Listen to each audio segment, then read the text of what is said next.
পত্নী সন্তান থকাৰ পিছতো 23 বছৰীয়া যুৱতীৰ সৈতে প্ৰেম জনাবৰ পৰকীয়া প্ৰেম সম্পৰ্কীয় খুলখালিৰ সৈতে প্ৰেম কৰি আৰক্ষীৰ জালত মুস্তাফা কামাল একৰাকীৰে নহয় লাগি দুজনী এইবাৰ আনিলে সম্পৰ্কীয় খুলখালি 12 বছৰীয়া সংসাৰ চলি থাকোঁতে কিছুদিন পূৰ্বে বিয়া কৰাই আনিলে 23 বছৰীয়া যুৱতী দ্বিতীয়জনীক আনি প্ৰথমা পত্নীৰ ওপৰত আৰম্ভ কৰিলে অকথ্য নিৰ্যাতন সংসাৰ চলিছিলে আগাৰৰ পৰাই ঠিকই চলিছে কিন্তু মোৰ সিস্টাৰৰ হাজবেণ্ড আছে হাজবেণ্ডটো বেলেগ ছোৱালীৰ লগত সম্পৰ্ক হোৱাৰ কাৰণে বহুত অত্যাচাৰ কৰিছে আমি সামাজিক বিচাৰ পাতিছোঁ আমি সামাজিক বিচাৰ কয়েকবাৰ মানুহ পাইছিলোঁ বিচাৰৰ মাধ্যমে যেটো মোৰ সিস্টাৰৰ যেটো হাজবেণ্ড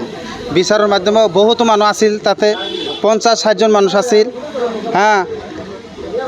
সকলো মানুহৰ সন্মুখতে লৈ মানে গলাত বাজাবলৈ মানে কৰিবলৈ মানে তাৰ পৰা ভাগিছিল এক সপ্তাহমান যোৱাই নাছিলে দুদিনমান পিছত আমাৰ যেটো বোন সিস্টাৰৰ শহুৰ তেওঁক মানে নানান ধৰণৰ অত্যাচাৰ কৰি গালাগালাজ কৰি ঘৰৰ পৰা বাহিৰ কৰি দিছিল তেওঁ কয় যে তুমি মোৰ পুত্ৰবধূ নহয় তোমাক দেখি মই আনা নাই মই তোমাক চা নাই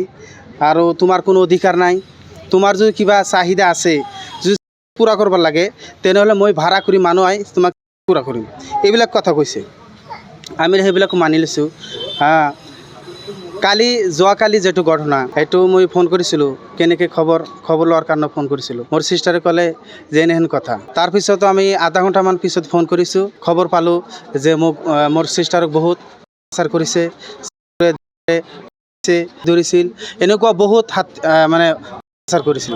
মুস্তাফা কামালৰ অত্যাচাৰ সহ্য কৰিব নোৱাৰি ন্যায় বিচাৰি হাউলি আৰক্ষীৰ কাষ চাপিছে ভুক্তভোগী পত্নী